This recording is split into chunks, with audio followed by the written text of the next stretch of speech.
there, this is Allison with Let's Go Travel Tips, and today I just want to talk to you a little bit about Mykonos, Greece. Mykonos, Greece is absolutely magnificent. There is truly a reason why it is one of the most famous of all the Greek isles, and so I just wanted to let you know some of the things that we really like to do while we're there, some options that you've got of things to see, places to go, and just a little bit of a point of reference about Mykonos.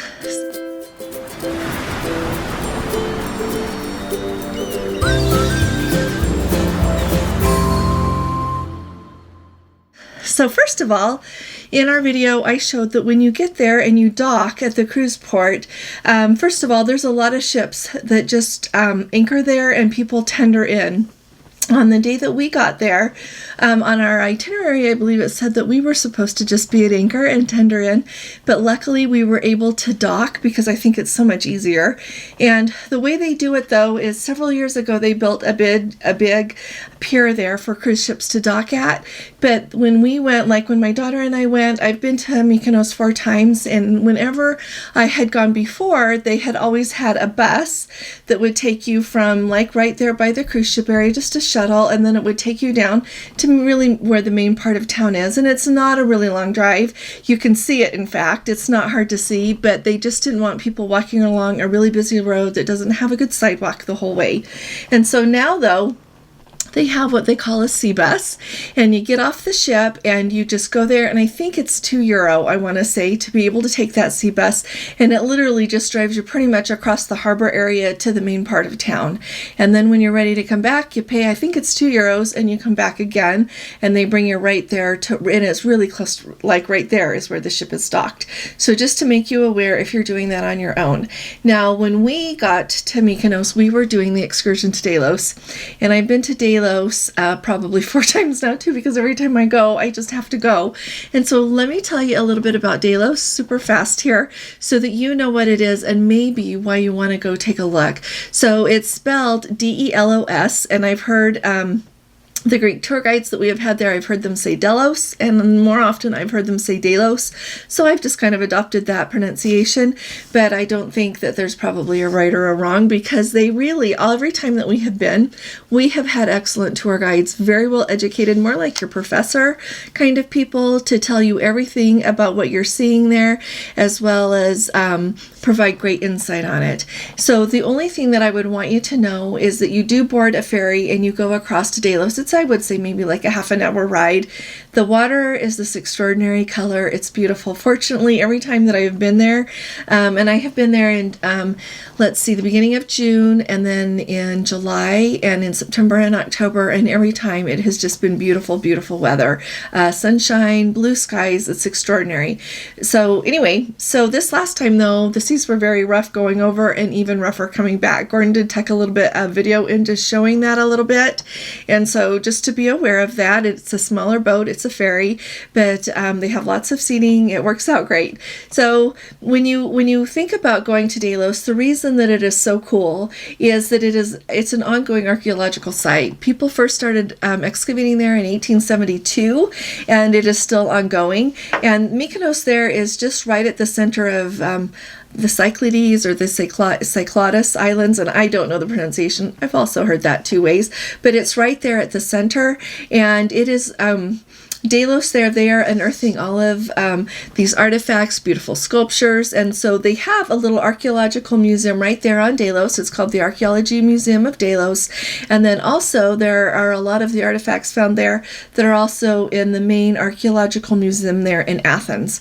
So when you're in Athens, you know, there's like the new Acropolis Museum, but then there is also the Archaeological Museum, and I've been to both. The Archaeological Museum there is one of the best archaeology museums in the whole world, as is the one in Naples. Like, if you are someone that's into art, into archaeology, into sculpture, all of that, you have to go see those places. Anyway, so I have only, though, been to the Archaeology Museum there on Delos 1 time, and it's really because of how the tour guides that we have had manage our time. But anyway, it is historically, mythology has it, legend, that Delos was the birthplace of Apollo and Artemis, and it was the center of like a lot of the banking world in ancient Greece. There is just so much history there that it is very, very interesting, and it is extraordinarily beautiful. They have what they call there the Sacred Harbor, harbor. It is just really something. Now, if you have any mobility issues, I think that it would be really challenging. I don't know, like if you need to use a wheelchair, I think it would be someone could push you, but it would be, when you're there on the island, the only way to get somewhere is to walk, and it's all dirt. There's not, it's not paved at all. There's not like a paved sidewalk. And so just kind of keep that in mind. That's the only thing that I think would be really hard about it. And if you can't go, look at our videos. And if you want to see more footage, I do have more footage from when I've been there before, as well as from this trip. It's really hard to narrow down what you're going to show. So anyway, it is extraordinary. And always, every time I've been to Mykonos, there's always time that you can go see Delos. It's usually the first excursion. You do it right when you get there. And then it gives you the rest of the day to see a lot more. They have some excursions that will take you to Delos, and then they will take you to other places. Like the first time we went, and this excursion is still there. They took you to Delos, they brought you back, walked you around through the town of Mykonos there a little bit, put us on a bus, took us across the island to go to a beach and to a monastery. We didn't get to go in the monastery because there was a funeral that day, and so we just got to see the outside of it. We had a Greek lunch. Anytime you get the chance to eat in Greece, take it. It's remarkable food. It was so good. But anyway, so we did that excursion, and then ever since then, we have just done the one that goes to Delos, and then you have the rest of the time to see Mykonos. A couple of things. So, first of all, of course, you can hire your own tour guide there to come and meet you and take you. I think that that is always an excellent option. And the thing I always like about hiring your own tour guide, and be aware of this anywhere, like if I read it, like I look through Viator and TripAdvisor, and when I see someone that has excellent reviews, then I contact them. And some of them will kind of have set out itineraries of what they want, but every time I have said, could we do this instead of this, or can you squeeze this in, they always do. So it's a really good way to get to see what you want. But then also there are a couple of beaches that are close enough that you could even go into Mykonos there and then get a taxi to take you to a beach. So that is an excellent option if you want to get to go to the beach. Now, when you're there in Mykonos, you will notice that right there in the main part of town, it's like right on the edge of the harbor, there are eating places right there on the harbor, and then there are all these little roads that really just these, they're not even roads, they're walking like sidewalks, that it is just really a warren of all these little twisting lanes, and it is so cool. It is beautiful. Everything is whitewashed. It is gorgeous. But you go past like a bunch of shops, you'll go past restaurants, and then you'll eventually make your way over to the water, like when you're looking at the front of the Mykonos there, when you're standing with the harbor to your back and there's Mykonos before you. To your right is where the ocean is on the other side. And so like a little peninsula comes out, like where this sea bus pulls up to that you get off and on, and where you get off of like your ferry that like they pick you up over by the ship, but then they bring you back to the main part of town there. And so as you walk to your left there, you get to what is known as the Little Venice area, and it is so beautiful there. There's just like it's lined like with shops and restaurants, and you can sit right next to the water. We almost did, but the waves were splashing so high, I just said to Gordon, I don't want to be soaked by the time we're done eating. And so we went and ate at the place that we have eaten before, and they have really, really good food. It's just excellent. But I have eaten at a restaurant over by the water on previous trips, and it is absolutely delicious.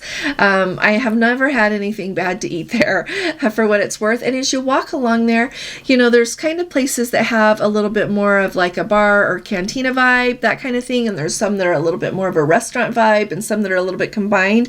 So as you walk along there, just look and choose what you kind of are looking for in your eating experience. And then as you get past that, you will see the windmills, and you can walk right up there. It's a little bit of a steep incline to go clear up to the top, but it is really beautiful there. It is so beautiful, and those windmills have been there, if I remember correctly from our tour, I think they have been there for centuries.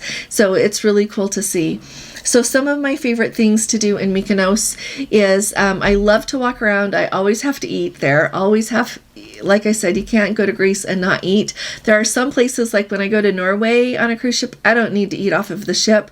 I figure the food is included, and nothing against Norway, but I am more of a Greek food person than I am a Norwegian food person. I'm sure there's people that go to Norway and they don't miss eating off the ship. My place is Greece and Italy. So anyway, definitely always eat. And if I can squeeze in 2 meals, we do. Like this time we did. I said to Gordon, when we got done with the excursion, I'm like, let's go eat so we can eat again later. So we did, because it is really that good. But then I just really enjoy walking around, seeing the shops. Just kind of seeing how the island is that way. We always do a lot of walking. We always end right there in the harbor. You'll notice that like the main Mykonos is right there, kind of close to where they are going to take you back on the sea bus. There's a couple of benches there facing the harbor, and so we always end our day eating some gelato and just enjoying looking out and just soaking it all in. So I very much enjoy that. And then this is just going to make you smile, but I had to tell you this. When Gordon and I went in 2019, I needed to go to a jewelry store for my sister, and you know what? They're very charming and they're excellent salesmen. And so I just thought I would tell you, some people really like to buy jewelry when they travel. Other people don't. I don't often buy really expensive jewelry, but this time I bought some pretty jewelry that I like. So I have my necklace on, and you know what? Really, truly, it's the same thing. Like when I go to Norway, I'm not really buying a lot of jewelry. I think I have a little Viking ship necklace, but I love like the meander, the little pattern that is on, they call it the meander there. Can you see my bracelet? So I got myself this necklace and a bracelet and these little earrings, and the necklace was like kind of long, and so I told him I thought it was a little long, and so he took out 4 links and made earrings. But the important thing to remember is, so the name of this store is like Georgios, Georgios. I don't get anything if you shop there. Simply telling you where I went. And they've got a couple of locations there right along the front. Barter. Like, just like if they say this is like $5,000, you say, okay, I'll offer you $2,000. So it's really important to do that. Don't pay what they ask. Okay, that's really important to know. Even like in, it's not even just a little place. It's like a real jewelry store, but barter, and don't be uncomfortable with it. They expect it, and so they're not going to think, what are they doing? They expect you to. And so just thought I would tell you that. Other than that, I just think Mykonos is beautiful. Definitely be out either on your balcony or up on the top deck so that you don't miss sailing in and sailing out. We tried to do a live and the phone service that we could get, because the Wi-Fi on the ship wasn't strong enough to do it. It was just not enough to, it's never the same as being in person is. So don't miss that. If you have to eat dinner late, or if you have to eat fast and get back out, whatever it is, don't miss sailing away or sailing in during the day. It is so beautiful. And as you sail away, if you're on the starboard side, you're going to see a whole bunch of other little islands lit up. If you're sailing away in the evening, sometimes you get there early in the morning and then you're leaving in the afternoon. But at night, it is just so beautiful to sail away from Mykonos and then everything that you see on the way. So if you have any questions about Mykonos or anything about Greece or anything about our cruise, don't hesitate to put them in the comments below. I would go in a heartbeat. There's some places it's okay to go once, but I don't think you can ever go to Greece too many times. And so I just thought I would share that with you. Don't miss Delos. Don't miss that. And don't miss walking around and just seeing the beautiful town and the way it is. Oh, and I forgot to tell you, they have all these different little churches, and most of them you can just walk in and see. It's just really beautiful. It gives you a really good feel for their culture, and it is just spectacular. So I wanted to let you know that as well. Like I said, any questions, if you haven't subscribed, please do subscribe. You're not going to want to miss out, and I need you with us. And so it'll help both of us out. If you appreciate my videos, would you please give this one a thumbs up? And I will be talking to you all again really soon. You all take really good care. God bless you. Love you. Bye-bye.